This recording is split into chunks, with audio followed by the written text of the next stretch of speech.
Hello, hello, hello, hello, hello, hello, hello. Good to see you guys. I put my so horrible at the pointing thing of my little galaxy projector onto the lights. You can't really see it changing too much, but when we do our poi stream, I'll try to set up the living room super cool, and we'll have all our cool lights in there so we can see. I was actually gonna do that today. I was gonna stream on my phone today so we can chill in the living room, so I can show you some of the flow art stuff I've been learning, but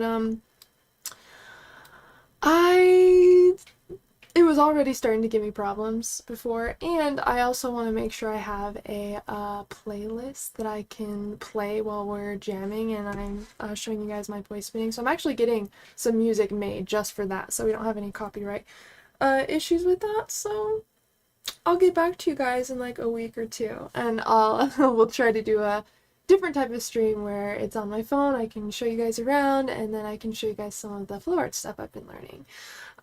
So we're going to, hello everyone, first of all, Greg, Ghostwolf, Skip, what is up, Nefertiti, hello, Leo, what is up, um, I believe, Leo, I believe that a lot of that stuff is possible. It's very, I've had some, I think, those kind of fall in a lot, in the realm of, prophetic dreams a little bit. And I hope to explore that even more than we've talked about, because there are some really cool ways to induce prophetic dreams as well, to work with your intuition. Before we get started, really what we're going to talk about, we're just going to talk about dreams. We're just going to hang out for a little bit. I did write some little points down that I want to touch on, how to choose what you dream about, how to explore and understand your dream environments, discovering friends or guides in other realms and how to kind of communicate with them, and then the power of invoking feeling to manifest a specific type of dream. If there's a specific type of dream that you want to get back to, this is one way that I do that, is I connect to like that underlying feeling or emotional flavor in the dream. And so we'll talk a little bit about that. First, I did want to read you guys two poems. So someone I follow on YouTube, Dakota Went, he came out with a poetry book, and I listened to them while I was on mushrooms, and it was so beautiful, the poetry, and I just had to get the book. So I wanted to read you two of the poems I really like in here, and then we will talk about dreams and all the things. Okay. Also, I really hope you guys are having an amazing Monday. I really missed you guys. Hello, CD Gaming. What is up, Cypher? How's it going? So this first poem is called Earth Dream. I wonder, who are the people in my dreams?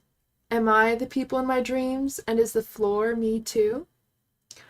Why would this world be any different? The world above is the world below, and it all fades into something else eventually. Dreams are not shrug-worthy happenings, and life is not a shrug-worthy happening. We live in so many places at once, and eventually we forget them all. From the wakefulness of life to the flash of a dream, to the blackness of sleep, we surrender our authority to the temporarily arising reality that we find ourselves bewildered by in this moment. But look closely. There is one unchanging constant through which you flow internally. It watches from the background. Who is being carried through this flow? What you're looking for is what's looking. Who can say what this life is? Maybe it is not something to be said, but felt. All of it is you, and you have no idea. Hey Aaron, what is up? I have not been getting to my messages recently, so it is good to see you, good to hear from you. What is up? I'm so glad I got you. I'm over here literally in my dream journal now. I've been trying to come up with new dream and lucidity goals. Well, interesting. Good to see you. There's no such thing as a coincidence. I'm very glad that you're here as well. This next poem, before we dive into the topic at hand today, is called Somewhere Under the Moonlight. Somewhere under moonlight she dances, bare feet, dilated eyes, and flowers in her hair. She's the perfect combination between whatever and I don't care. She's the kind of person that shakes you up and turns your world upside down. It's like you're just watching her, and then all of a sudden, you remember that you're alive. You remember that you're alive. It sounds silly because you wake up every day, but the days that she's around, the days that she is around are different. There's something divine in the moments shared with the free spirit. Days with her just seem slower, you know? You feel like the moment's gonna last forever, so you take a look around. You notice the beauty in everything for the first time. From speckled dust floating in sunbeams to the melody of wind in dancing trees, the world is filled with beautiful magic, and she was the one who dared me to look. Some people are artists, and some people are art, but my God, she's both. So wherever you are, may starlight guide us to each other, because somewhere under the same moon, I'm thinking about you. I really love those two poems. And just from those two, I ended up getting the book. So if you are interested in this book, it's called Barefoot Like the Earth by Dakota Wint. But yes, I wanted to share some of those with you guys today because they're like heart openers for me for sure. So much fun seeing how in a lucid dream they show you exactly how to do something. Like I have 8K subscribers and had 1K. Awesome! Yes, that is so cool. I know predict match is easy, but sometimes it's not easy. I don't remember dreams. Well, I will help you guys with kind of creating clarity for how to interact with some of your dreams. And you do not need to be lucid or have a lucid dreaming practice either to work with your dreams. There's so many different ways to work with our dreams, and it really stems from just us being curious, us being willing to look at things in an interesting way. And the more that we can see the connectedness between that state and this one, the more they will feel in harmony with one another, because the only thing that's really making them separate is our perception that they are separate, or that that world is less than, or that that version of us is less important.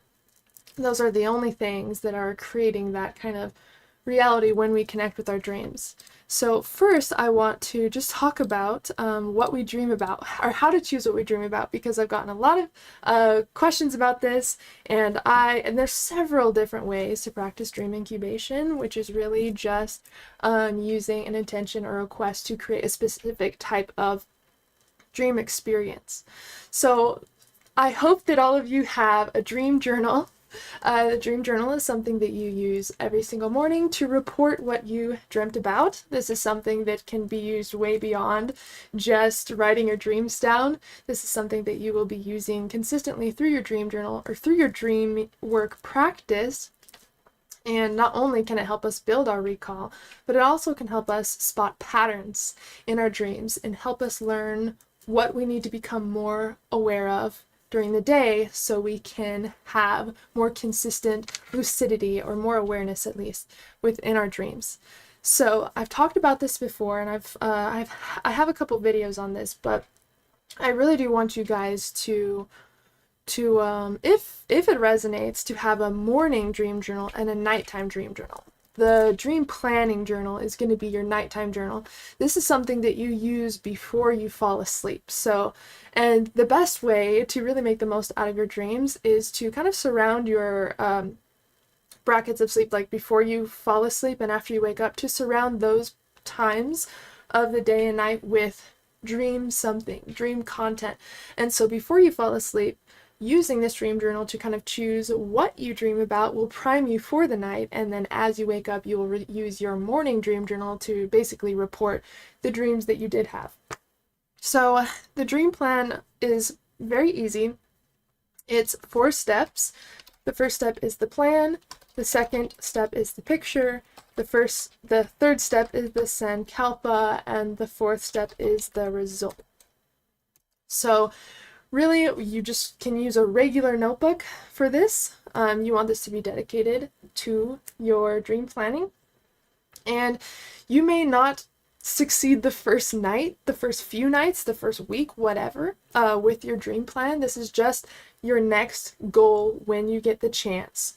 And also, it doesn't have to be a lucid dream you're planning. It could be a totally non-lucid dream that you're intending to experience. This is really just a journal to plan your desire for your sleep tonight. And of course, if you do the work and you wake up and you write your dreams down, but this plan didn't happen, then you'll basically keep it the exact same. The next night or whenever you're ready to try again, you will basically read through the same plan a couple times and do the same technique, and we'll talk about how to actually tie the technique with what's in the journal together. But again, there's no pressure to accomplish this in the first night. I have done that before, but a lot of the times it takes at least a couple days to get this information in my mind. But again, it's different for everybody. There's been people who hear a video for the first time about lucid dreaming and then will have a lucid dream that night, you know? So everybody's mind is different. Everybody's practice is different. But really the goal of this is just for you to use it before bed, or at least to look at it to freshen up your mind what your intention is if you happen to get lucid, or to fall asleep with that strong intention to have that non-lucid dream tonight. So the first step of the dream plan is to write your plan. So where's the notebook? I'm just going to pull it to an empty page. So usually the plan, I have usually about just a little paragraph. You don't really need too much more than that, but you want to write plan and then in detail what's going to happen. So let's say that you want to have a lucid dream about connecting with your grandmother. That's one of the last ones that I put in my dream planning journal. So I will write something like, when I get lucid in my dreams tonight, I will stabilize the dream by rubbing my hands together, or however you stabilize. Once the dream is stabilized, I will call out to the sky and repeat this mantra. I am with my grandmother now. I'm with my grandmother now. Whatever you want to say. This is really just how you plan to get to your goal once you become lucid, if your request is a lucid dream at all. You basically just want to write out the steps from the moment you become lucid, what you're going to do. You don't really want to skip any steps, because as a part of this technique, when you put this down and you go to bed, you're going to basically rehearse this plan in your mind as if it's actually happening. And so you want to give yourself as much detail as possible. Now, it is possible that my grandmother will just be there when I get lucid, but a lot of the time I will become lucid in a dream that she's not necessarily a part of. So that's why I plan out, as soon as I get lucid, to follow through with my plan. This is what I'm going to do. I'm going to call out to the sky and I'm going to repeat this. Now, everyone can manifest things differently within the dream. For me, the sky represents the overall awareness. It always seems to be listening. It seems to respond consistently, but not always in ways you expect. To me, that's like the overall subconscious mind, or like higher dream energy that I communicate with in order to maneuver through my dreams. Now, I did talk to someone who was interested in talking to their subconscious. They told me that in their dream they tried calling out to the sky, and in a previous dream it worked, but in this one it seemed to just not, there was no response at all. And so this is where your creativity comes in. You don't have to do the same things the same way every time, and I actually recommend that you don't do that. I recommended, okay, well, why don't you next time intend that your phone's going to be in your pocket, pull out your phone and just try calling your subconscious on the phone. And they tried it the next time that they did, and it surprised them, because this person that I was working with was a male, but the subconscious on the phone was a female. And so they started to question, like, oh, was this actually my subconscious?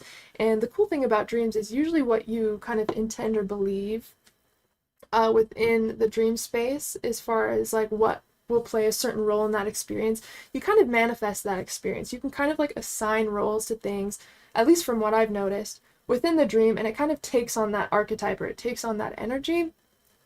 So be willing to be playful and be creative and try different things, because you may get to the place you're wanting to get to, but in a completely different way than you expect. So once you have your dream, and also, like, let's say that you are manifesting a non-lucid dream. You just want to dream of going somewhere like Washington.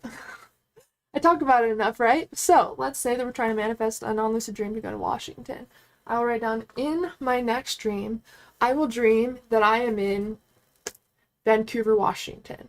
This is how I will feel, this is what I will do. And again, since this is not lucid, you really are wanting to basically create the dream that you want to have right here. And I guess you want to do that with lucid dreaming too, but when you're lucid, you have a chance to influence or change the dream.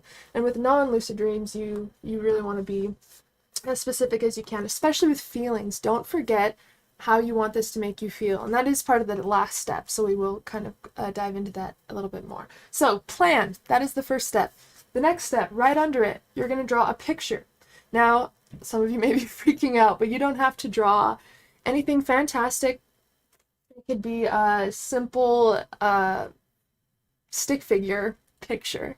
Whatever you want to do. That's literally what I did for the one with my grandma. I drew us as stick figures. I drew the sun out, and then a little bubble of like, Grandma, you're here, and then her like, Haley, and us like running to each other. I just drew like a little picture to describe what that looks like. And really this is for your brain. It's the same reason that why when you create a vision board, you want to have a picture of what that thing looks like so your brain can envision it, but also words describing specifically what that thing is. And that seems, apparently, I don't know where they would get these numbers, but they show that made manifesting on a vision board like easier or more possible by like 80%. I don't know how they measured that, but I have noticed that when I do that, when I tie a picture to a description, even if it's not vision board related, even if it's related to my dream journal, whatever, I do notice that it is easier for me to not only imagine what that is or what it feels like, but it is easier for that experience to appear in my subconscious, in my dreams. So it's really just to make it easier on your brain. The third part is 𝑠ankalpa. 𝑠ankalpa is really just an intention, a request or a mantra that is going to help you accomplish your dream goal. So for a lucid dream, so if yours a lucid dream, your 𝑠ankalpa is going to be what you repeat once you are lucid, like to the sky, or to request your goal. And you can also say it as you fall asleep, if you'd like as well. For non-lucid dreamers, for this plan, the 𝑠ankalpa is going to be primarily something that you repeat as you fall asleep, because you're not intending to have a lucid dream, and so the 𝑠ankalpa is designed to help you keep this plan in your mind as you fully fall asleep. And again, if you are using a lucid dream for this, you can do both. You can say it, if you'd like, as you fall asleep, and then for sure, once you get in the dream and you're ready to request the plan that you want to have. Once you have your, and again, your 𝑠ankalpa could be like, I am now lucid in my dreams. I am now with my grandmother. I am now in Washington. It could be really anything. It could be worded like an affirmation, or it could be sort of like a request to your subconscious mind. Whatever you want to do there. And then the result is like what it's going to feel like after. So let's say that you accomplished this dream plan and you wake up. Tell me about that experience. You wake up and you realize that you did complete this plan. This is what you're feeling. This is what you're thinking. Like, put yourself in the possibility of that have already being done. It already happened. So tell me how you feel and what's different now that you did have this experience. Once you have those, you're just going to read through the entire plan a few times. And once you have it pretty primed and ready in your mind, then I recommend just going to bed. So again, you want to do this like right before you go to bed is best. And then just put that on the side of your bed. Once you've read through this a few times, close your eyes, go to bed, and play out that dream until you fall asleep, or at least if that's hard to fall asleep while doing that, then at least a few times before you fall asleep. And then of course in the morning, you can even label them in your journal, like this will be dream plan number 1, since it's the first dream plan in your journal. And then in your dream journal, when you're writing down your dreams in the morning, you could say, I worked with dream plan number 1. This is what happened. It's really just to really make a full report so you know what got you to the experience, what you did, what you didn't do. And I find it really interesting to see how we can influence our dreams without necessarily already being in them lucidly. But this is my 4-step lucid dreaming plan, and it's pretty much the one that I use consistently. So I'd love to hear if you guys have ever have used something like this before. Again, this is one way to practice dream incubation, but there's several ways to do it. And what's cool about dreaming and this whole practice is there's no rules to how you need to do things. Like, there's probably several ways to have lucid dreams that I haven't even talked about on my channel, that I don't even know about, you know? So this is really a time for you to really start thinking about, if I could dream about anything, if I could have any experience, what would that look like? And another good idea for the dream planning journal, one of my favorite things in the entire world to do, is I do a lot of the like personal development work I do in waking life in my dreams. So like, let's say that I'm not feeling creative. I can't paint, I'm having a hard time writing, maybe I don't know what video ideas to create, like maybe I'm just having a total just creative block. Maybe my next dream plan would be to meet the archetype of my creativity, because what's cool is like every single aspect of us I have found can be like that archetype can manifest into an actual person with a personality, with, you know, like with someone you can have a conversation with.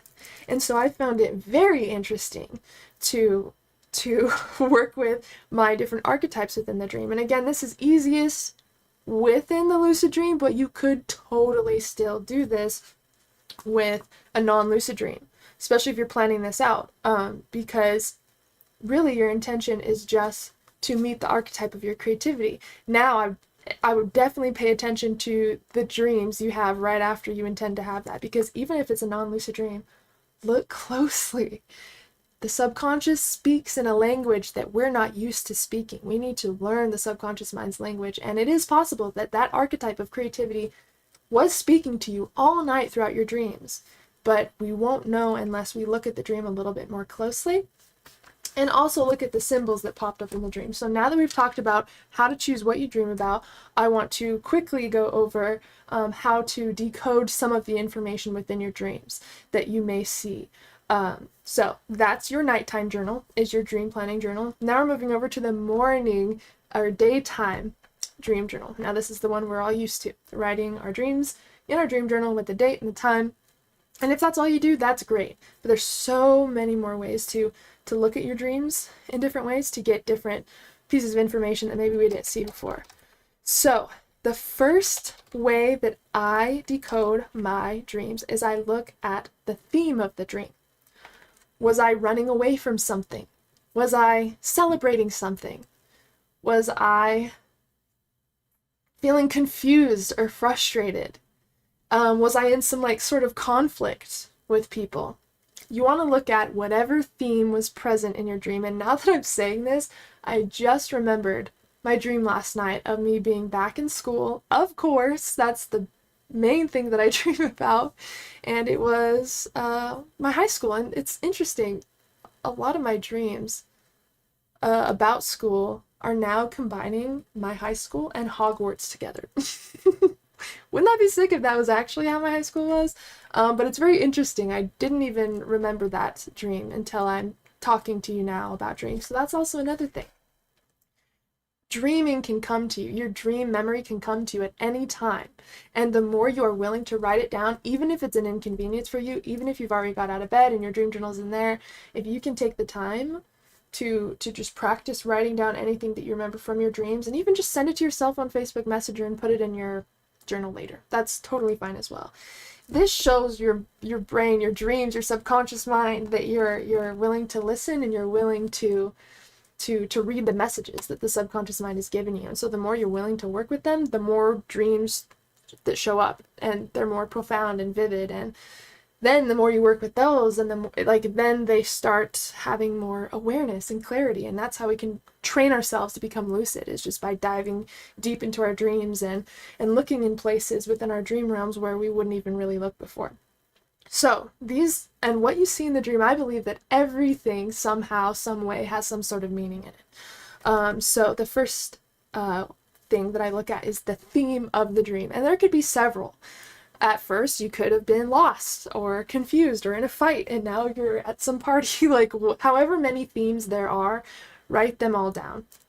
And then the next thing is emotions.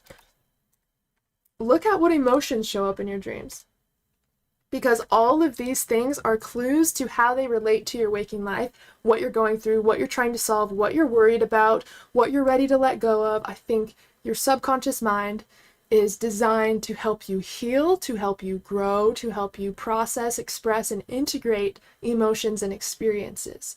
And so, like, looking at all the emotions that showed up and the theme that showed up, that's going to really start to paint a picture about how that relates to your waking life. I promise you will begin to see connections when you dissect the dream in this way. So again, emotions. Maybe you felt really, really happy. Maybe you felt angry or frustrated, or like, again, maybe you were having an argument with your mother in your dream. That's very symbolic. I would write both of those down, the theme of that arguing with your mother, and then also the emotions that came up in that conversation. Every single thing that stands out to you within the dream, just write down, and then we can we can work through it. And again, people ask, like, if you need to write down every single part of the dreams you have. I always say it like, imagine you were trying to summarize a movie for a friend that they've never seen. You would, of course, like, summarize all of the parts that have to do with the plot. You would summarize anything that stood out to you. You really summarize the most important pieces. And just from that, I'd at least do that. Summarizing your dreams the best you can, because as long as we write them down in our dream journal, that's a lot. Like, a lot of times that's all we need to recall back that memory. I'm not sure if you guys are like this, but like, sometimes my reading time is just me reading through my old dream journals. And I read through one not too long ago from like 2017, and I could see the dream so clearly in my head, like I just had it. And that is because I wrote it down. When you write down your dream, it's almost like it takes a snapshot of that experience and saves it like a little bookmark in your mind, so you can flip to the page and relive that experience in your mind as you're reading it. And then you don't even have to continue reading. You'll be able to, like, literally remember the entire dream just by that dream journal entry triggering that. And so it's a really cool way to save all of these dreams, to save the dreams that mean a lot to you, that you want to look back on. And it's just so entertaining to see how you've grown and how you've changed as a person. Like, my dreams from 2017 are so different than my dreams now, and it's just very interesting to look at. So we have theme, emotions, and the last one is symbols. So this is unique symbols that relate to you. And again, like, I don't believe in dream dictionaries, really, because I believe that your subconscious mind uses themes, emotions, and unique symbols to you and your memory and your experiences and who you are to speak to you, and like, for example, I told you guys about the pink elephant story the other day, how that's like my manifestation symbol. I wanted to try manifesting something super weird that I wouldn't really be able to see anywhere, and that would show my brain how our thoughts really do influence our experience. Once I did that, I told you guys that pink elephants started showing up, like pink elephant stones, pink elephant tapestries. I mean, people saying pink elephant on videos I'm watching. And if that showed up in my dreams, that would feel very personal to me, because I have experience with it, with that symbol. And so it's looking out with, of things like that appear in your dreams, or people that you know, friends that you know, places that you've been, places that you've grown up. Those are all symbols I would definitely pay attention to. Now, when can looking up symbols come in handy, or meanings come in handy? Well, for example, I think that all colors kind of have a meaning or a symbolism or emotion. Animals, we know this for, you know, with like spirit animals and spirit totems, animal totems, stuff like that.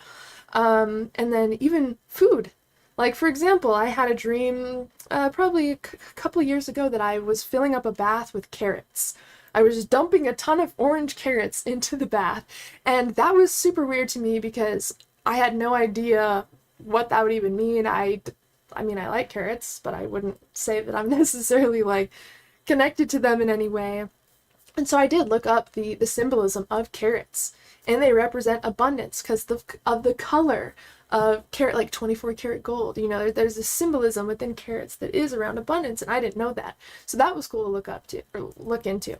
If you dream of an animal that you don't really have a connection to, if you don't get a specific type of like emotion or symbol in the dream or after when you're reading through it, and you want a little bit more clarity on that symbol that isn't personal to you, then look up the symbolism of that animal. Those are times where I do find that to come in handy, you know.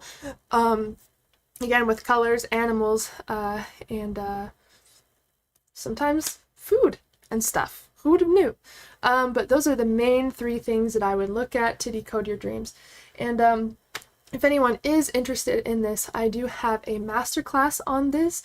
It is the first class that is in my Dreams Of series. I did 12 masterclasses on everything related to dreams, how to decode your dreams and work with the symbolism of your dreams, all the way to healing your inner child and doing shadow work within lucid dreams. I've covered an entire spectrum of ways to work with your dream throughout all of these masterclasses, and I think it's like 13 or 14 hours total of content. You can also just check out the individual classes, and that's why I wanted to mention this, because I kind of go through some examples in my own dream journal of ways to decode using this method. And so if anyone is interested in any of those, I just want to let you know that I do have those resources available if needed. So once you kind of, and again, you can work it out on another page, 555 by the way, you can work it out on another page outside of your dream journal just so you can get messy with, you know, decoding this dream and replacing the words in your dreams with the actual symbols and emotion. Once you do that, like, it's kind of like Mad Libs. That's really what it feels like. Maybe, that gave me an idea. That gave me some idea for some, like, journal I could make. But that's really that's really how to unravel the meaning of your dreams in a really easy way. So let me jump back to you guys really quick, see if I catch up on a couple messages, and then next we're going to be going through just exploring and understanding your dream environments. We seem to talk about this a lot. Like, I have dream places that I have visited so many times, and it feels so familiar each time, like it's an actual place. And it is. I believe that the dream world is solid somewhere. But the places that I've been to in my dreams and that I continue to go back to, it's like, why? What is here that I need to, what message is here, or what is in this environment that I need to uncover? Like the Egypt one that I always tell you guys about. That's one of the main ones. And now, like, my Hogwarts High School is also becoming another big part of my dream space. What's up, Eric? Oh my gosh. Okay. Just going back through the chat. Dustin, what is up? Greg, that's part of the journey. Like, I have totally, and I think I needed to hear that no matter where you are on your path, that is the path. Like, no matter what, you are on the path with dream work and conscious dreaming, and the path, it doesn't look like one way, you know. There's going to be ebbs and flows to our practice, and I think the more we can honor that and just know that, oh, okay, this is what I need right now, the easier we'll be able to process and integrate that feeling or whatever we needed to feel while stepping away from our practices. Like, if we can just honor that with grace and patience and know that we're exactly where we're supposed to be, we can get out of those spaces a lot faster, you know, the spaces where we feel like unmotivated or unenergized. If we are like very critical of holding our, like of ourselves when we're in those spaces, when we really need extra love or rest, like it just prolongs that feeling of resistance, and you'll notice an even deeper disconnection with your dreams. So I would say really, really try to honor exactly where you're at and know that it is part of the path, because you cannot be off your path. You cannot. And I believe that everything is perfect in the moments that we find ourselves in, as far as like the very next message that you need to move forward is in the moment that you're in, you know. So just sink into that. But I'm very with you, Greg. There's periods where I don't even lucid dream for weeks, sometimes months, you know? And I just have to honor whatever I'm going through energetically, and I always bounce back right when it seems like just in time. You know, it always seems like it's just in time, and it is.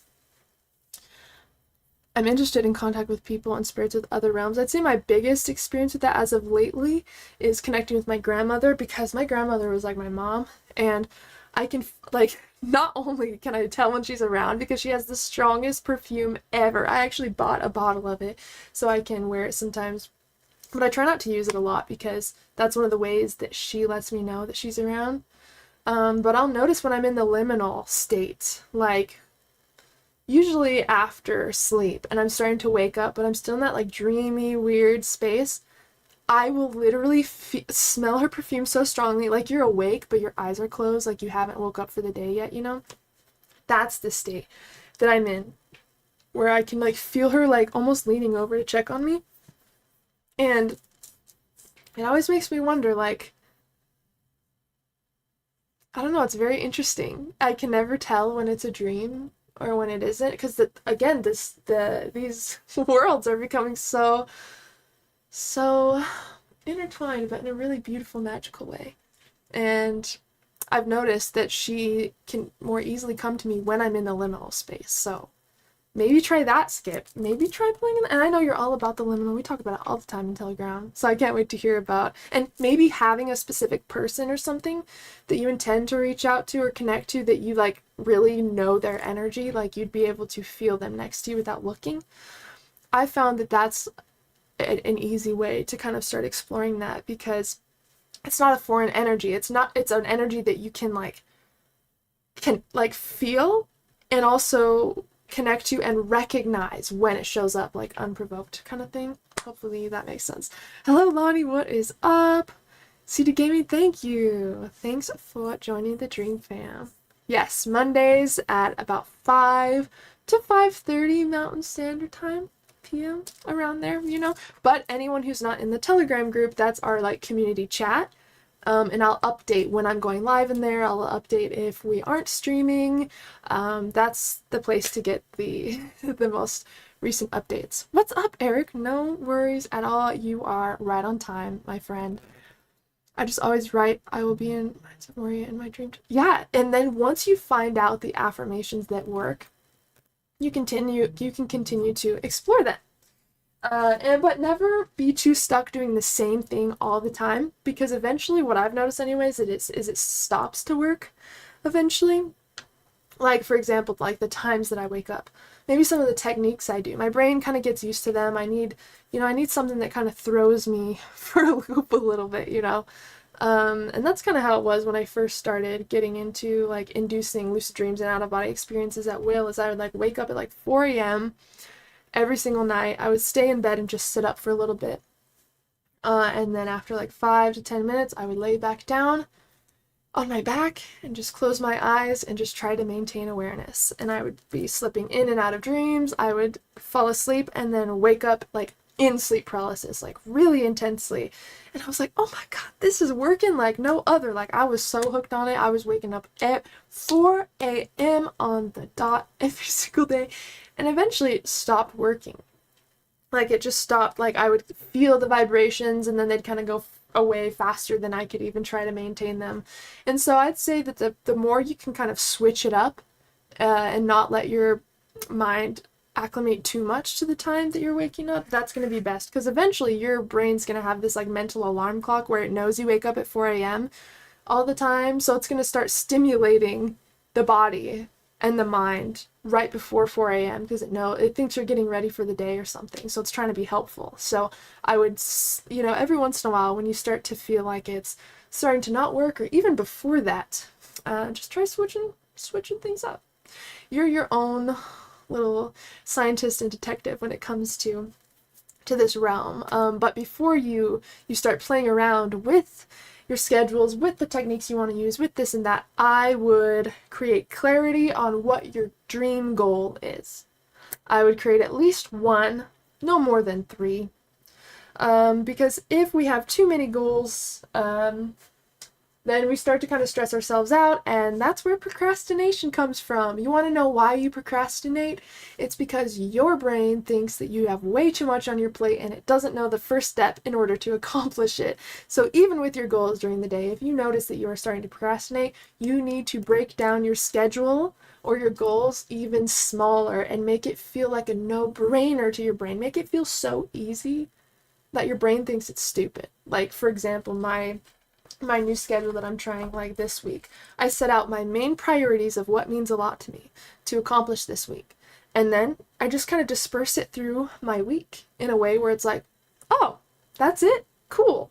And then not only does it make it really easy for me to accomplish all my priorities because I didn't stack them, I like spread them out throughout a week, but then I get done with all those way earlier and my brain's like, wow, we're done early. I guess we could do this and this and this and this. And so you'll actually be doing way more, you'll have way more momentum the easier you make it on yourself. It seems counterintuitive, but I promise it works. And I think it's the same way with your dream goals. Make it as easy as possible for your brain to want to be involved and for it not to feel stressed. And again, if you start procrastinating, that is a sign that maybe you need to make things a little bit easier on yourself, and maybe you need to throw something more fun in there. It could be a few different things, but do what feels good, play with it until it feels like a hell yes, and then you know, okay, this is exactly, that's the feeling you're looking for. That's the feeling you can move from, is when it feels like a hell yes in your body, there's no resistance. And again, if things feel a little bit too overwhelming, we're not in a rush.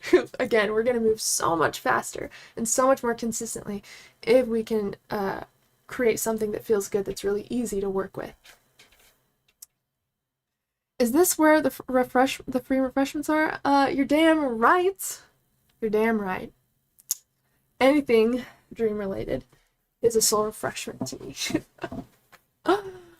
I love that you do personal development work in the dream state. Yes, yes, that is one of my favorite things to do, Erin, because I'm always learning about different aspects of myself that I had no idea that were even there. You know, there's so much that comes through within the dream space, and it's so fun to interact with parts of yourself that, like, you didn't even know were there. Like, I think even still, I take things in life a little too seriously sometimes, because that's one of the main things that my dreams try to show me, is like, you need to chill the fuck out. You need to hang out, you need to kick it, you need to chill and have a good time and laugh more and find ways to make things more fun. And so yeah, I definitely noticed that as a theme within my dreams. And so maybe, here's an idea, you can try to meet your humor archetype within your dreams and ask that archetype to tell you the funniest joke that you've ever heard. And I did this and I didn't remember the joke, but I woke up laughing and I thought that was super cool and super great. And so maybe if you need a little boost, maybe connect with that archetype. And then it gets you thinking like, okay, if these archetypes exist, then this probably exists. Oh my gosh, then I could probably talk to this block that's inside of me. Like it gets so crazy when you realize like every part of you can be individualized into like its own personality within your dreams for you to explore and connect to. Like even my Washington self, because I'm finally moving to Washington in like April or May-ish, and I've been trying to manifest this for like 4 years or 5 years, and this is like what a lot of my dream work has been around, is getting to Washington. I'll dream of walking around in Washington. I will dream of the things that I'll be doing daily there. And one of the most powerful things regarding all that is meeting my Washington's self in my dreams. So you can meet different versions of yourself from different periods of your life. Because time only exists in the 3D, when you're in the dream space, you can connect with yourself 30 years from now, 5 years from now, 1 year from now. And I found that you can connect with them to kind of feel energetically and emotionally where they're at, how they've grown, what they went through, what they now know that you are going through. And you can almost use them as like a mentor in a way. And again, like, this doesn't have to only happen through lucid dreams. I think it's a great way to ask the questions you want to ask and to be able to influence and interact with the dream the way you want to. But I think once you've made that connection, you can request them to give you like messages or insight before bed, like in your dream planning journal, through a non-lucid dream. We have to realize that because it's us, because all those parts are us, all of those parts are always listening because they're always present with where we are, you know? And so find a way to connect with parts of yourself that maybe you didn't even think existed until now. And I would love to hear, as we're having this conversation, if any of you guys have had new ideas for what to do within your dreams, or new parts of yourself that you can connect to or meet or play with. Let's see. Is it possible to astral project while dreaming? I had this experience a couple of days ago where I astral projected while I was in sleep paralysis, laying on my bed while dreaming. So yeah, it's very interesting. I've found that sometimes I go back between a dream and an out-of-body experience. I remember probably 3 or 4 years ago, maybe a little bit longer than that, because it was still in this apartment that I was in, but I've had 2 different apartments here in this complex, so it was the last one I had. And I remember this is when I started doing the practices during the day. I would get a full night's rest, and then I would stay up for like 1 to 2 hours, and then I would lay back down with a sleeping mask on. I would do a couple like really nice deep breaths to relax my body, and I would just let myself zone out. Now, one thing that I found is kind of very helpful, very fucking helpful, is when you go to lay down to induce sleep paralysis or lucid dream or astral project or whatever your goal is, upon laying down, like, you know what your goal is. But I feel like in order to get your body to relax enough, you got to disconnect from that, because if that's like the main thing on your mind, your body's gonna be like, oh, are we there yet? Are we close? Are we close? And it can be very distracting. And let's say that you do get into sleep paralysis, but you make it such a big deal that like you're actually resisting when you're trying to like maintain it, and it could like kind of simmer away and you could wake up. So what I'd recommend doing is your only focus when you lay down is to relax. I'm so grateful that I have this time to lay in my bed. I'm so grateful that I have these comfortable blankets, this time to just breathe, and that's all. Like, that's all I have to do right now is just exist. I tell myself these kind of thoughts as I'm laying down, like, to kind of tell my brain, like, there's nothing we need to do here. We are just focusing on feeling great, feeling relaxed, and allowing ourselves to sink into a deep state for the sake of feeling great. And that alone kind of allows this, like, inner tension to like kind of leave your body.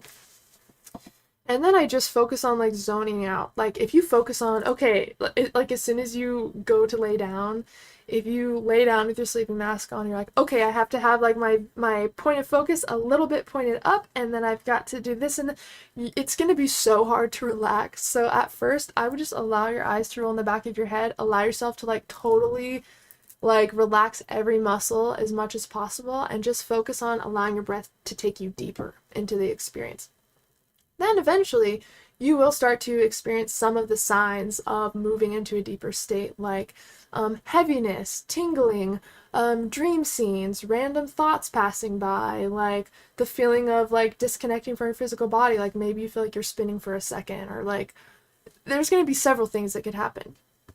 But relaxing enough to get to that period is what's key, and then you can begin to kind of anchor more of your awareness once you start to get some of the signs that your body is falling asleep. Then you can kind of re-engage your mind. But where I was going with that experience was I was doing all of that during the day, and I fell asleep, and I was in some like dream, like a very vivid dream of like something that took place like right outside my window. So I like dreamed of like waking up in the same spot and like looking out my window and doing something. But then in the next moment, I was back in my bed, but my whole body was like really, really buzzy. I felt like I was like halfway out of my body. And one of my blankets, this is how I knew that I wasn't awake. Like, I was sitting there and I felt that, and I just thought like, oh, sleep paralysis is here. Like, I gotta chill. I gotta like I cannot mess this up, you know? But then I realized that one of my blankets was just like strung up on the ceiling, like blocking something from the other side, like me seeing something on the other side. And I was like, when the fuck did I put that there? I do not remember that. And I also remembered, like, it felt like my eyes were like pried open. Like, I felt like I was just like, had my eyes wide open. And once I realized, I was like, what am I doing? I'm literally gonna mess up sleep paralysis by just having my eyes wide open. But then, like, as I noticed that my eyes were wide open, I felt my sleeping mask on my face. So I was like, okay, wow. Then it was so clear. It was like, I could see my room completely clear. Except there were things that were different, like the blanket that was across my ceiling, and like me feeling like I was like halfway off the bed and like vibrating super weird. And that was the dream I told you guys about, where it sounded like a radio station or something. Like it was a guy and two women talking to each other. Like I was listening to a radio. But then when I'd ask a question in my head, like, what's going on or something, they would respond like I asked them, like if they could hear me. And they did that every time. So I started asking questions about like my life for some reason. I don't know why. And they would just answer me. Like I called into a radio show. And then I would go back into that dream where I was like out the window, and then I would like snap back to like me being halfway out my body and like talking to, so it's very weird. I totally get what you mean, because those states seem to connect on a level more than we realize. But what I found as far as inducing an out-of-body experience directly from a dream that I'm in, like a lucid dream, is, well, first I look at what even gets me to astral project in the first place, and it's usually connecting to the sensations of my physical body, or connecting to the perception of me being in a different area of my home, like the target technique, if you guys have heard of that. How I combine this with, how I use this for within a lucid dream is, once I am lucid and I know that I want to induce an out-of-body experience, when we're lucid, we know that we are dreaming. We know that our body is in bed and we are in the dream world. So I will connect to my physical body in bed. And this kind of allows me to wake up, but without waking myself up, if this makes sense. Like, it keeps me in REM so I can still have an out-of-body experience without trying to just wake myself up and then go back to bed. Like, once I'm lucid, I will just try to feel my body laying in my bed. Like my face on the pillow, like I will try to hear my breathing, and like eventually you can really pick up on both states, like while you're laying in bed and while you're dreaming. This is called dual body awareness. You guys might have experienced this when you felt sleep paralysis in a dream you were having. You were going about the dream, but you also felt vibrations on your body. That's dual body awareness. And so we can induce that from just like reconnecting to the energy of our body, the sensations of our body, the noises in our room. And we can it's almost like we're not waking ourselves up. It's almost like we're gently guiding our consciousness, our awareness, to a slightly different state. And the more you focus on your physical body as you're in the dream and as you're laying in bed, it's almost like you can shift very smoothly back to your bed. Your eyes are still closed and you're still in REM. And that's one of the easiest ways that I induce an out-of-body experience, is I just kind of will myself to gently wake up in the vibrations, because when we're in the lucid dream, we know that we're in REM sleep at that time. We know that our body is experiencing sleep paralysis at that time.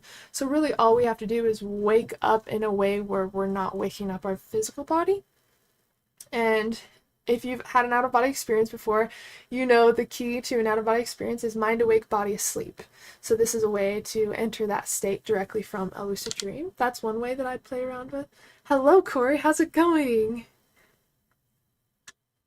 Looking through my dream journal, I had a dream with you and Chance. Oh, really? Aaron, oh my gosh. I would love to hear that. That's so crazy that Chance was also in that. Where have I been? I've been here every Monday. Where have you been? I dreamed of going on a search for donuts. Okay. I need to join you. That's a great dream. How often should we go through our dream journals? Like once every week? I try to do it once a week, like at the end of the week. That way you can see what your dream signs were for that week. Like, so like every Sunday before the start of my next week or something, maybe I'll go through just like my last weeks of dreams, and that shows me, oh, for the past 5 days, I've dreamt that I was in school. So maybe for this next week, this is going to be my main dream trigger. So anytime I see a school, I hear a school, I have to go into a school, go past a school for whatever reason, I'm going to ask myself, how do I know that I'm dreaming?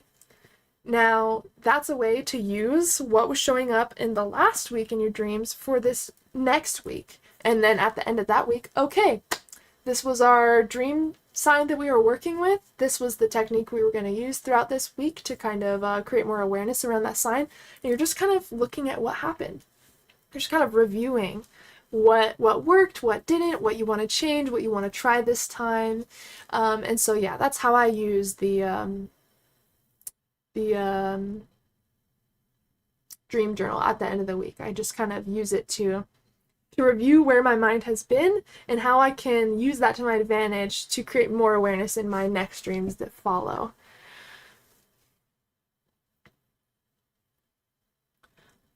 Yes, Eric, at least familiar enough, or at least often enough to remain familiar with the content that you're dreaming about. Absolutely. Because we really want to explore our dream environments in a way where we really start to know them like a personality. Okay. What's the difference between lucid dreams and astral projection? Can you tell it clearly? I've seen a lot of people online saying astral projection is just lucid dreaming. So here's the way that I describe it.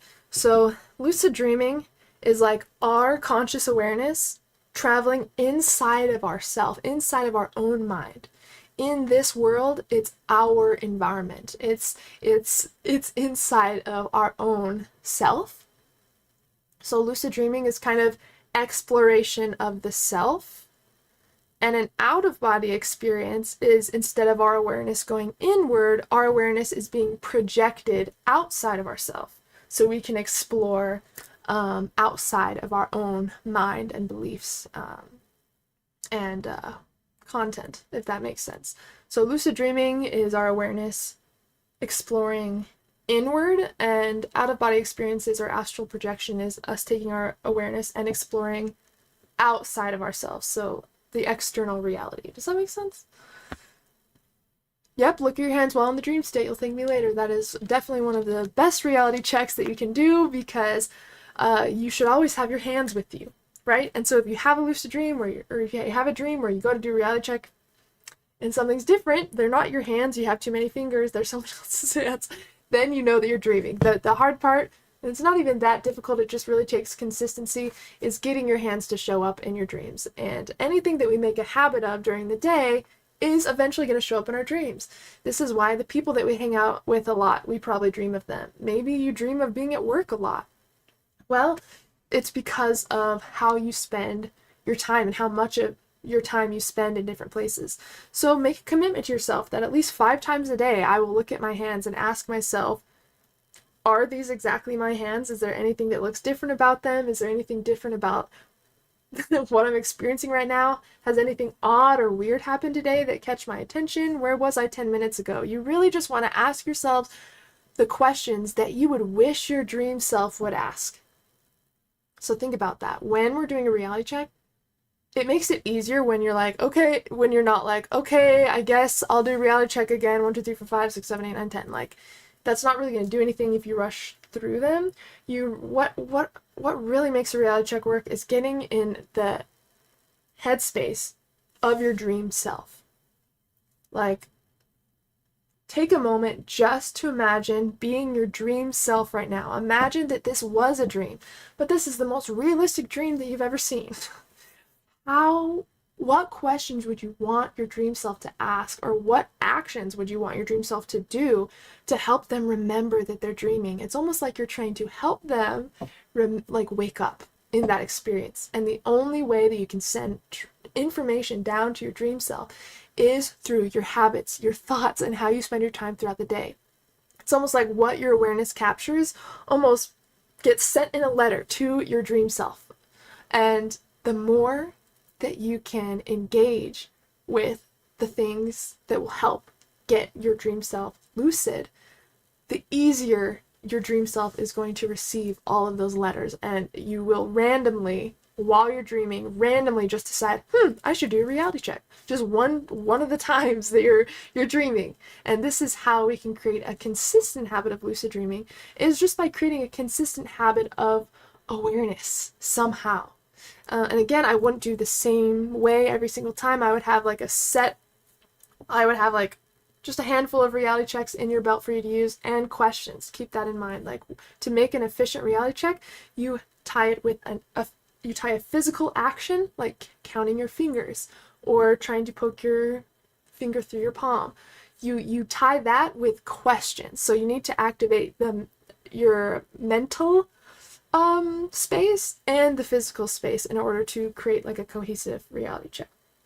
Because again, like, our dream self might not answer the questions, but also our dream self might not be paying enough attention to the physical reality check. And so it's best to stack those when you do them during the day. That way, when you dream of doing them, your dream self naturally does a few of them and asks a few questions. So don't get stuck in one way of doing things. That's something to remember. Okay, exploring and understanding dream environments. Look at your dream environments. Look at how they have been. Do they have any connections? Do you usually dream of being outside? Are you usually dreaming that you're in a house? Are you usually on some crazy adventure? Or are you sitting down doing something? Like, look at the pattern of your dreams. If you were to take a step back, what is the environment of your dreams? One of mine, I'm always somehow on the go. Even when I'm in school, I'm hardly sitting down. I'm always walking around the hallways, or trying to find my class, or I'm outside taking a break, walking around the grass. I'm always moving somehow, some way. I'm always going somewhere. I always have some quest, it seems, in my mind. And I found that pretty much the only building that I'm ever in, really, is school. I can't really... There's a couple things every once in a while, but I'm always usually walking around or moving, and they always seem to be outside. That one dream I was telling you about, though, I don't know if you... I don't know how to explain this dream, but there's a dream space that I've talked about a lot on this channel, and it takes place in Egypt, but it's very confusing. It's many places mixed together. But this space apparently takes place in Egypt, and the first time I had this dream, I signed up for a tour to explore the Egyptian pyramids.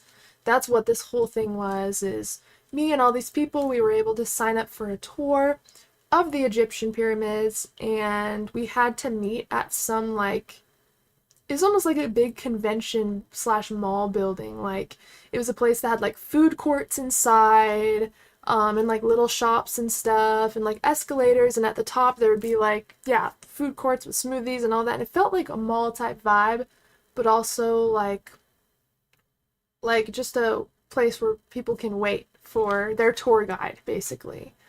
And I remember the dream so vividly. I remember everything about this dream, and this was a non-lucid dream, which was so crazy. I remember chilling there for a while waiting for our tour guide. I remember talking to people, checking my phone. I remember going back to get a second smoothie. I remember the flavors of smoothies I got. It's so crazy how time works within a dream because you feel like you're there for hours. It's awesome.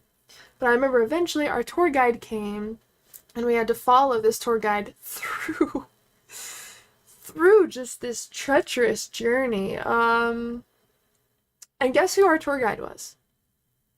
Bear Grylls. If you know who Bear Grylls is, he's the Man vs. Wild dude. And we waited for our tour guide. Bear Grylls shows up, and we gotta follow him to the Egyptian pyramids. Somehow, it's very foresty now in the place we're going. Like, it does look like Egypt at the place we originally meet. It's very hot, it's very dusty, there's not a ton in the distance, but this place that we eventually walked to is like lush forest, like rapid rivers and stuff. And apparently to get to the Egyptian pyramids, we had to like hike up a rapid river, like through the river. And it was so scary because it was like really towering, slippery rocks and like water just rushing at you. And I remember people were helping each other because the rocks were so slippery. I literally felt like I was gonna die. I remember someone kind of helping give me a boost, and I'm like, and it was like probably a 10-foot rock that was just like water was gushing over, and like I could barely lift myself up, and people were helping each other. I remember my arms feeling so weak in the dream, like I'm about to fall and just crash to my death. But we all made it. It was very exhausting. I remember it felt like 2 hours, and I even remember after we got through the crazy like rapid rivers, it would be just like soft pools of like almost like a lake that we just have to like sift through, and then like going through it was just like the craziest, exactly what you'd imagine like a Man vs. Wild adventure to be, I guess. And then we get to the pyramids, but now it's like reminding me of like the Mayan pyramids a little bit because of some of the symbolism, kind of how they look, and it's like we're in this crazy lush forest, and we get to the front of the pyramid. He's like, okay, we finally made it. We're like going on this like path through all these trees, and then there's this huge bear that's like guarding the front of the pyramids that starts chasing us. So I remember we kind of like all dispersed. I went to some random like apartment building that was not close by, I don't know, and ran up the stairs and just like locked myself up there. Eventually, when we all got down to the front and we were ready to go in, I'm telling you, it was like some fucking Indiana Jones type shit. Like, as soon as we get in the pyramid, it's like it's haunted. Like, something's trying to kill us. It felt like literally we were experiencing Indiana Jones like booby trap type things, like someone picked up the candle from this shrine as soon as we got in, and then all of a sudden the ceiling started crumbling and the floor started crumbling, and we had to like run, and it's literally like a movie, like you're barely making it from where the ground's crumbling. And I'm telling you, it was like the craziest adventure ever. And sometimes I will dream of just being back in that like mall type thing, just chilling. Like, I'll dream not even going anywhere. I will just dream chilling in there, eating something or whatever, and it looks exactly the same as it always does. And I've dreamt of this place at least 10 times. And so now, like, even a majority of you guys know this dream space now. And if only I could describe the emotions that I feel from this dream, like the feelings it invokes in my body. That's where I was gonna go with that, is like, ask yourself if you can feel really quick, like, how your dreams feel. I don't know if you guys experience this too, but it's like the energy that happens in your dreams. A lot of the time it's like this weird, mysterious energy, like something's not right, you know, like maybe it just is the awareness that like it is a dream or something, but there's always this like really strong, undeniable, like weird energy in the room, like this mysterious, cool energy in the room. And some dreams have a slight different emotional flavor, but I've noticed this feeling in my dreams. And sometimes now that feeling is enough to get me lucid.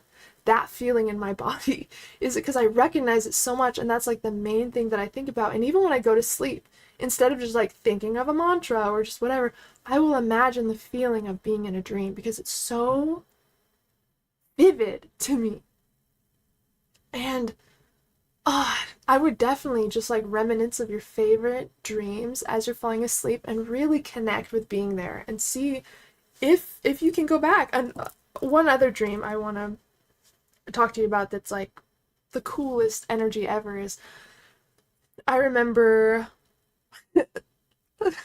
walking down this street, and I remember someone, like I was walking past this like police station thing, and it was literally like Grand Theft Auto because a group of people were like, hey, get in, get in. Apparently they were gonna like steal some car from the police station or something, but it was like a crazy sports car. It was like exactly what you'd feel like GTA is like in real life. And I get in, I don't know why. I was like, oh yeah, cool, alright, I guess I need some friends. And we like went through, they like booked it. And they stopped at some park. We did all that to hang out at a park. And it was like, you know those wooden, like, those wooden playgrounds? I've hardly seen them anymore, but they're like playgrounds that are made out of like all wood, and it's like really intricate and cool and crazy. Well, it was like one of those in the park, but they were like way tall. Like, I'm telling you, the slide, God, I'm horrible with measurements. I'm like, how do I explain how tall this is? Very fucking tall, okay? Took me like 5 minutes to climb up the thing to get to the top. But I remember we were all sitting up there, and they were just asking me questions like, oh, how'd you get here? Where are you from? This and this. And I think at this point somehow I became lucid, but I didn't interrupt the conversation. I just kept talking to them about, we were just talking about things. And it was dark outside. Eventually I think they like, when I saw them it was sunset, but by the time we were just chilling in the park it was really dark, and you could see every planet, every galaxy. It was so cool, so beautiful, and I remember just talking to them forever. And I told them, like, when the dream was fading, oh, well, it seems like the dream's fading, so I gotta go now. And they just understood. They were like, alright, yeah, no worries, see you later, dude. See you next time. And they just understood. And then I went back there, maybe like, it was like 4 months, until I was able to go back. But I remember going back, and it wasn't lucid, but I just had this non-lucid dream at the same park, and as soon as I was dreaming, they're like, it's you, what's up, it's been forever. And it just gave me this feeling like, I don't know, like they were even able to repeat some of the questions. So how's this going, how's this, because I told them about my business and I told them about this, and they were like checking up on me with the things that we talked about previously, like 4 months ago. And a lot of the time to fall asleep, I will imagine just laying at that park, just seeing what I saw in the sky, just talking to them, and feeling-wise, it brings me back to the same place. And then I notice the more I can fall asleep with that feeling, that feeling of being there, the more dreams I have like that. And I've also dreamt of those same dream characters in different dreams. So it really makes me wonder, have we just been making dream friends in different realities this entire time? And visiting different places on a map that no one will be able to find? Like, why are these places so powerful, but also, why do they not change, really, sometimes, when we go back? It's very interesting. But those are two of the dream scenes that I feel like I come across a lot, but I just love to just close my eyes and imagine dreams, or just imagine the dreams that I've had, or the feelings that I've had in dreams. It's just like the most beautiful space. I don't know how to describe it. And I live my entire life through feeling. Like, that is, I cannot describe to you how strong I feel everything. But like, that's the thing that I get the most from these spaces and these environments in my dream, is that feeling. It's so weird and cool, and I so wish that I could describe it to you guys. I wish that I could, like, take out the memory card from my most recent dreams and like just, you can just close your eyes and see it on a screen, but also be able to feel everything that I'm trying to convey. That's very difficult. But if you've ever met friends like that in different, in your dreams, or I'm sure there's lots of other states of consciousness that you've felt or experienced someone without it necessarily being a dream, but see if you can call upon that energy or that friend or that archetype or whatever that is, and see if they show up in other dreams or in other ways. And I also believe that, I don't know, that those friends at that park, that they could hear me right now. Like, if I needed something, or if I needed some clarity or insight on something, and maybe it's just me, maybe, yeah, they are just different versions of me and I became friends with myself. First of all, how sick is that? Second of all, even if it is us that are giving ourselves the answers, isn't that beautiful?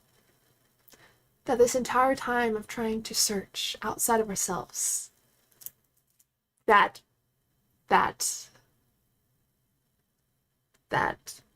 bigger and wiser and more cosmic part of ourselves is the one that's been feeding us guidance the whole time.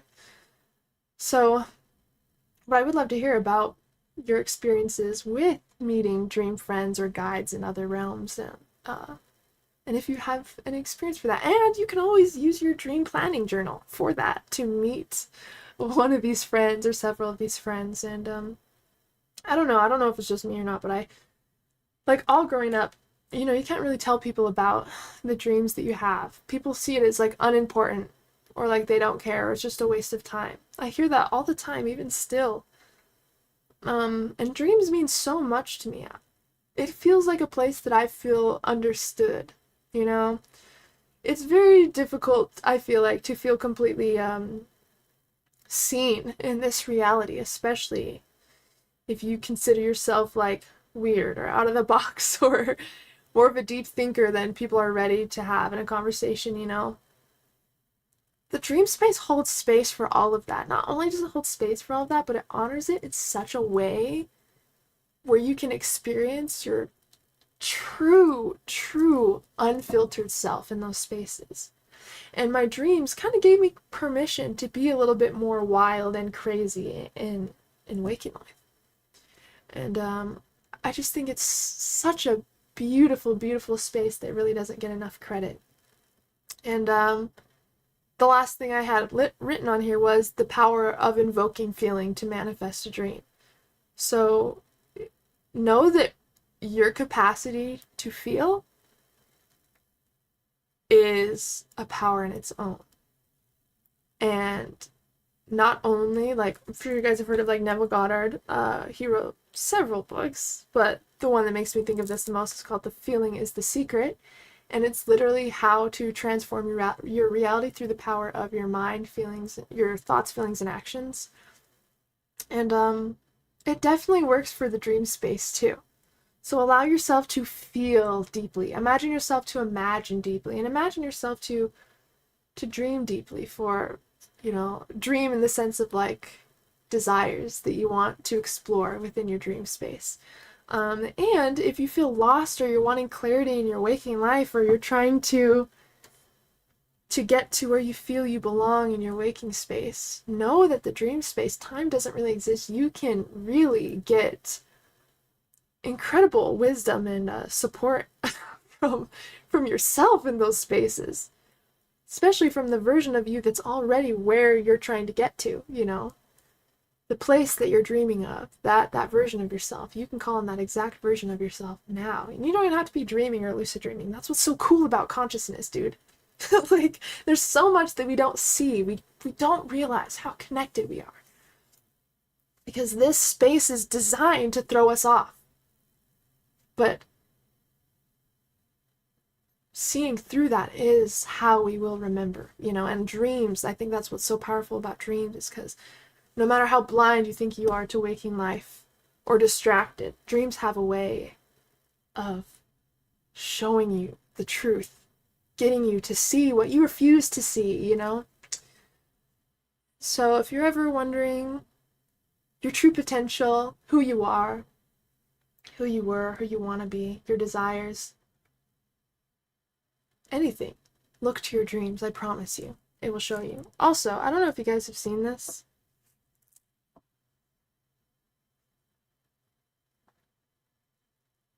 It's a cloud. It's very hard to show you with the...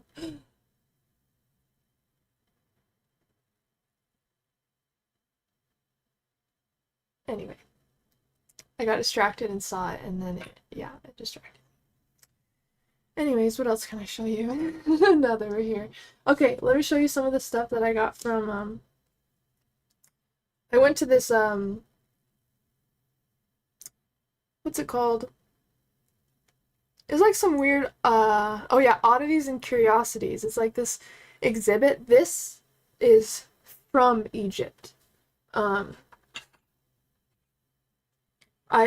was this girl who traveled to Egypt a lot, and I have some rings from her too. That's from Cairo, and it's so sick. Oh my god, I'll have to show you next time. Oh yeah, by the way, this guy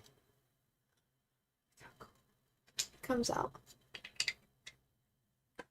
So there's that. Do you guys remember my spirit dragon I always talk about? His name's Jah, J-A-H. And he is my dragon that helps me maintain a sense of humor and see things in a different way. I don't know how he came to me. I think he came to me in some sort of like breathwork experience sometime or something, and I've seen him since a lot. But I saw this at the crystal shop, and this reminded me of him because my dragon is like an opal dragon. He appears to me as like a full opal dragon, and I don't know. He reminded me of him. This guy is a nerdy turtle made out of shells. And I just loved his little hat. He looks like a fisherman. Okay, let's see. This one is an amethyst shell.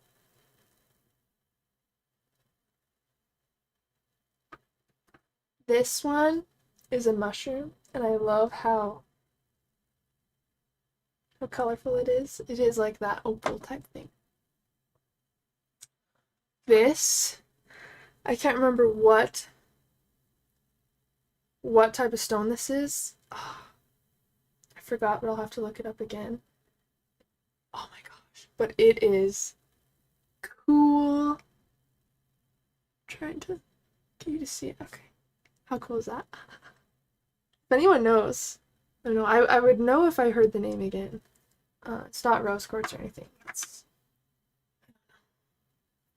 really cool stone. I was looking up like how much like just pieces were worth.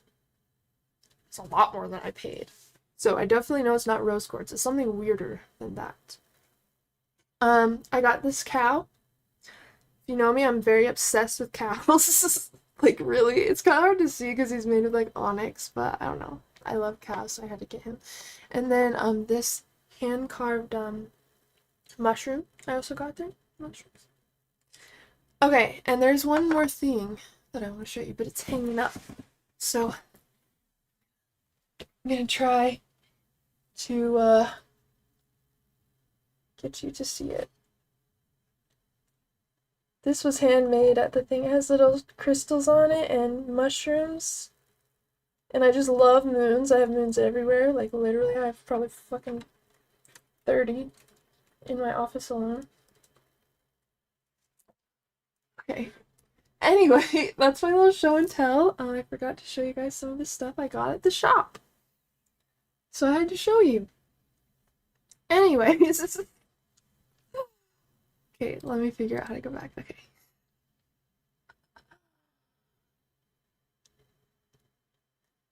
It's 2 a.m. in Germany. Okay, well, yes. Good night.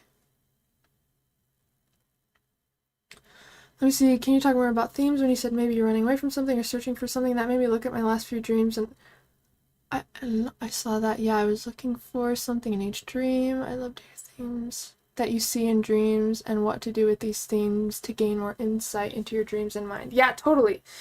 So the point of themes, at least for me, is to see where you've done or felt the same, like when we're using dreams for guidance in our waking life, We want to look at the connections between what's happening in the dreams and where or how that's taken place in waking life. So let's say that you have a dream with like 3 different themes to it, right? Maybe you're like running away from something, or you feel really like you want to get as specific as possible. And because I'm making this up at the top of my head, I don't have like specifics. Okay, so I have one I have a dream experience that I will tell you that may paint it a little bit clearer. I had this dream. I was like talking to somebody, and I was like feeling really misunderstood. Like they were totally misunderstanding what I was saying, no matter how I would say it, and I was just feeling so frustrated because no matter how I tried to say how I feel, it was being totally misunderstood. So I would say that also kind of can go under a theme or a feeling, Erin. And with that, like let's say I write that down, like feeling misunderstood, having a conversation that's going nowhere. I would write down all of the emotions coming from that dream as well. And then any unique symbols to you, I would write that down. And then I would look at that and ask yourself, how does this relate to my waking life?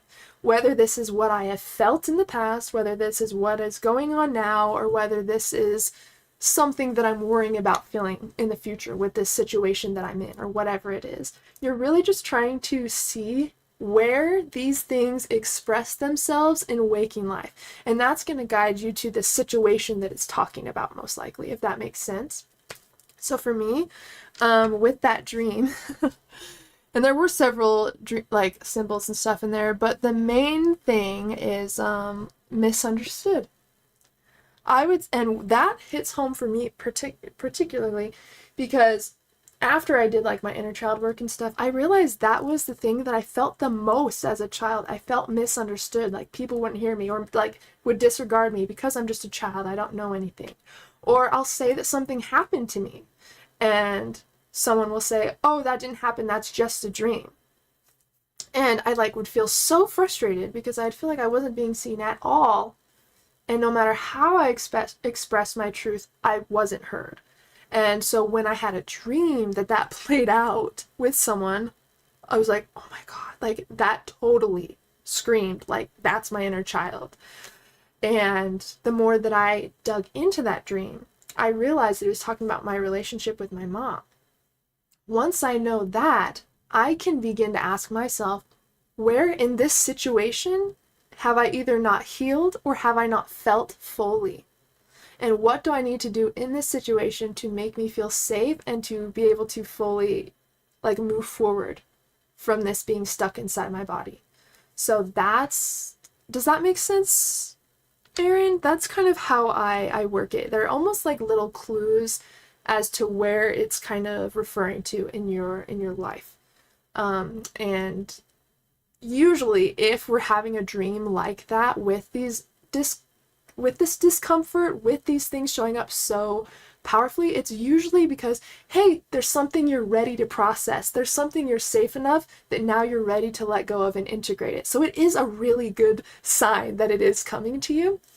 And it doesn't mean that you're not doing the work or you're doing this or doing that. It just means there's something within that you're now ready to process and release. Maybe you didn't have all the information that you needed before in order to make the most of to be able to actually do this healing and integration, you know? So I believe that everything comes to us at the right time, and the subconscious mind always has really unique ways of speaking to us using the theme, the emotion, and the unique symbols. And once we really start to write all of those 3 sections out, like the themes, emotions, and symbols, then we can really start to get clear on like, oh, yeah, this definitely has to do with this situation, or this thought I had the other day, or this worry, or whatever it may be. It makes so much sense. Thank you. I'm going through my dreams from the past week. It's no coincidence that I caught you live today. I've been looking for you and typed in your name. Oh, Erin, I love you so much. Thank you so much for joining. And it's so good to hear from you, and it's so good to be able to chat with you. We definitely have to have a meeting soon, whether it's a meeting or a live stream or whatever. I have had to like totally ignore a lot of my emails and my messages and stuff like that just to get stuff for this app done, because I'm working on my next course thing. So my schedule's been a little bit weird, but I absolutely would love to chat with you again. It's been so long, and I hope that you're doing well. I've been seeing the classes and stuff you're hosting, and you're just killing it. So good to hear from you, really. In the Dream With You enchants, you two were actually connecting people, hiding them in my house. Oh. In that dream, I called the police and I said that it was resolving issues. Oh my gosh, that is so funny. I love that we just decided, Aaron, you okay to, to have a couple people stay over for a little bit? That is crazy. I wonder what, I want to know the symbolism in that. That's so funny. It's fine, I can't wait for us to connect and catch up. Yes, absolutely! I'm so glad that you're able to join today, and I'm so glad that all of you were able to take some time out of your day to come hang out. I really love you guys so much, and I hope that this topic was helpful as far as figuring out kind of how to work with your dreams next, and some of the ways that you can work with your dreams that maybe you didn't necessarily expect. I hope that this created some curiosity for you in your own practice. And I want you to know that the experiences that you desire to have, the parts of yourself that you desire to connect with, they are just an intention away. That's really, really all that it takes. So thank you guys for joining. I'm gonna go get some work done. I love you so much. Eric, before we go, can you just drop that Linktree link, if you don't mind? By the way, the 7-day meditation for dream work challenge that I did. I know that after the challenge ended, a few people did want to join the challenge, and it wouldn't let anybody enroll because the challenge has ended. Apparently, I did speak to Lewis, and it should be this week that it is back up for people to be able to sign up for that. And if you are subscribed to me on there, I believe you should have everything unlocked that I create on there. So thank you guys for everyone who's went to go check that out. And if you are a member or a Patreon, you actually get the 7-day meditation for dreamwork challenge. You will see that uploaded. And this goes for being a member on either one of my channels, whether it's my music channel or this one, or my Patreon, or my astral projection course group. If you're on some sort of paywall at all, even if it's $5 a month, you have access to the meditation challenge. So I would love to hear what you guys think of it if you check it out. Thanks so much, Eric, for posting that link. And I will see you guys this upcoming Monday. I hope that we can figure out the phone situation so I can go live anywhere in my home, take you guys on a little adventure. And yeah, get out of this office. We need to get out of here. So love you guys. Thanks for joining. And as always, I'm sending you endless love and endless lucidity.